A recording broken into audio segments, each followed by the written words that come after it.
मानसिक शक्ति के इस कार्यक्रम में आपका स्वागत है। मैं हूं अमरीश श्रीवास्तव, साइकियाट्रिस्ट। दोस्तों, आपसे तो बातें होती ही रहती हैं, परंतु आज का जो मुद्दा है वो बहुत ही जरूरी और बहुत महत्वपूर्ण है।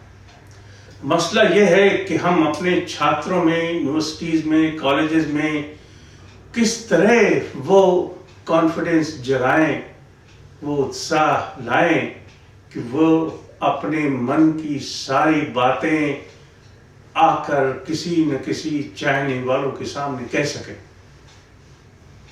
मगर ये होता नहीं है। आपने भी पढ़ा होगा, अखबारों में चिट्ठियां छपती हैं। 9वीं की छात्रा, 10वीं की छात्रा, परीक्षाओं में बैठने वाले विद्यार्थीगण लिखते हैं, पापा मम्मी मैं ये नहीं कर सकता, मैं तनाव में हूं, मुझे माफ करना।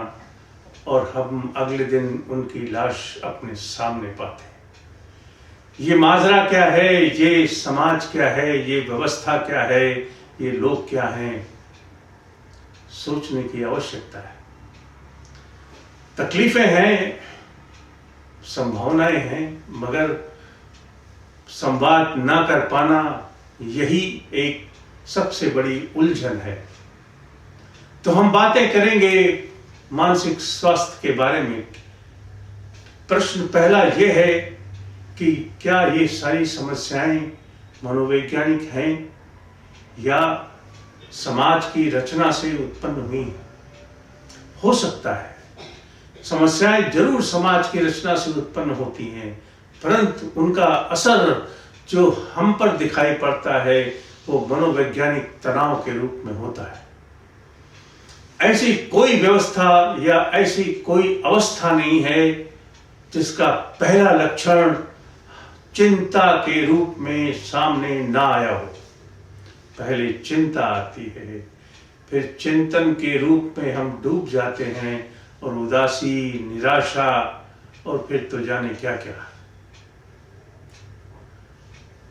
तो करना क्या चाहिए? हम अपने छात्रों के जीवन में गुणात्मक परिवर्तन कैसे ला सकते हैं? हमारे सामने समस्या यह है, हम नहीं चाहते कि लाखों लाख छात्र भारतवर्ष में आत्महत्या का प्रयास करें और फिर भी उसके बाद, बचने के बाद भी उसकी जोखिम के साए तले जीते रहें।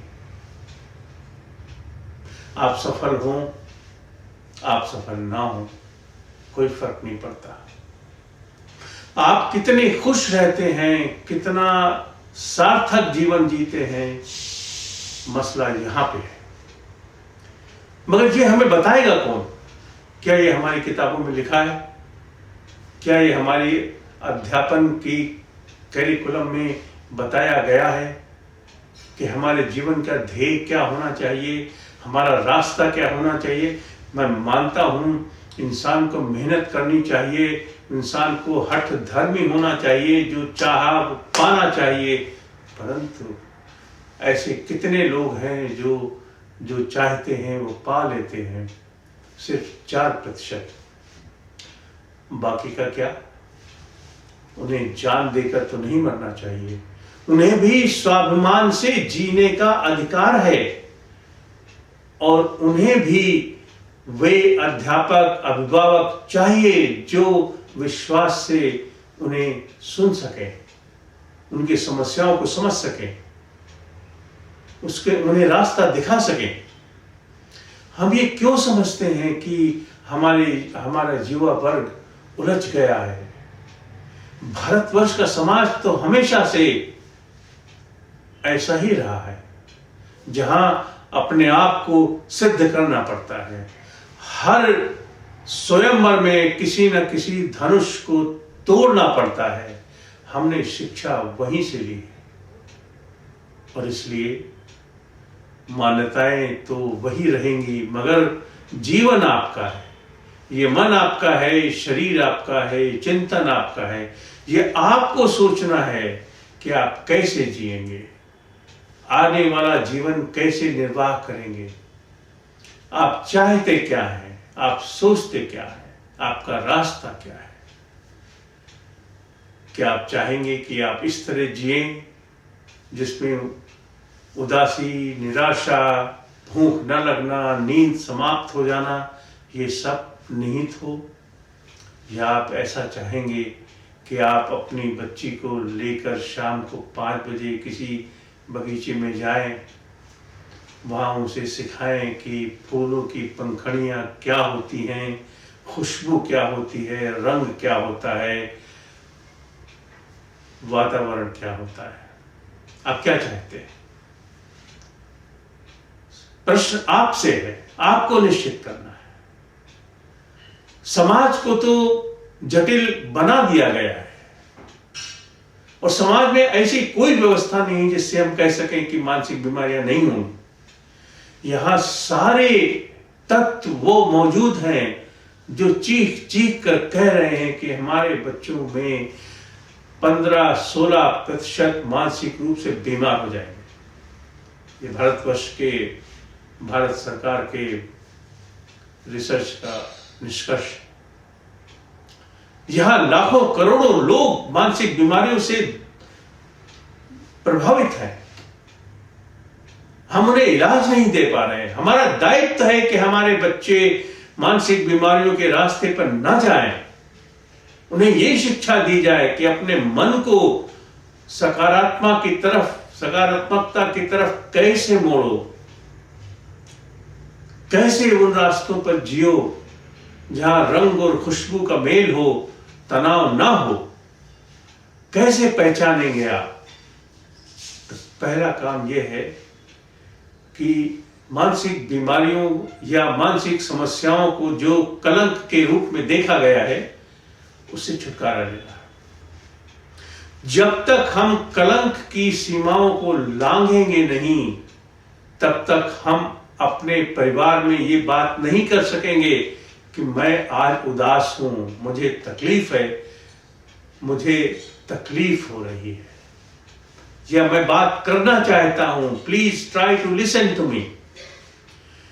ये आसानी परिवार में, समाज में, दोस्तों में जब पुनः स्थापित हो जाएगी, तब आपका मन निश्चल हो जाएगा और आप स्वतंत्र होकर सोच सकेंगे और आगे का रास्ता निकाल सकेंगे। हमारा पहला दायित्व है कि छात्रों के जीवन में ऐसी विचारधारा लाई जाए जहां वे मानसिक समस्याओं को सामाजिक या मानसिक बोझ या कलंक ना समझें। कोई कारण नहीं है कि आप ऐसा समझें।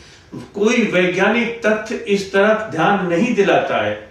जितने भी शोध हुए हैं उनका निष्कर्ष क्या है?